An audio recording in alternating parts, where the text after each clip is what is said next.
Les maisons à colombage vont-elles être les victimes collatérales de la loi sur la transition énergétique débattue en ce moment à l'Assemblée nationale? Le texte prévoit l'obligation d'isoler l'extérieur des bâtiments lors des ravalements de façade. Oui, mais dans ce cas, plus de colombage.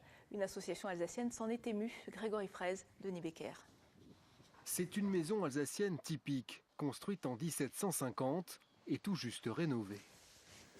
Vous pouvez voir ici le colombage en chêne du XVIIIe siècle qui a été conservé.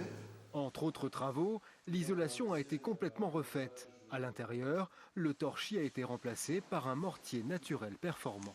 On a rajouté une épaisseur de 15 cm de béton de chaux et chanvre, c'est-à-dire c'est une fibre de chanvre qui est reliée avec de la chaux. C'est un matériau naturel qui permet aux murs de respirer. Résultat, l'habitation répond désormais aux exigences BBC, bâtiment basse consommation, tout en ayant conservé ses colombages. Pour le propriétaire, c'était une priorité. C'était pas envisageable de faire de l'extérieur, quoi. Nous, le colombage, ça devait être apparent, à l'ancienne, quoi. Pourtant, si le projet de loi sur la transition énergétique reste inchangé, les propriétaires de maisons à colombage pourraient bien ne plus avoir le choix.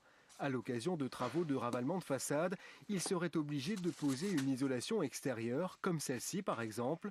Sur cette maison de briques, cela est sans conséquence. On ne peut pas en dire autant pour les maisons alsaciennes traditionnelles.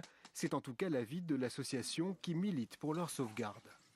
Les gens qui ont un patrimoine, c'est-à-dire une maison qui a une certaine valeur, en l'isolant par l'extérieur, ils mettent ce patrimoine en danger parce que le colombage, une fois enfermé, va se dégrader. C'est quasiment inévitable.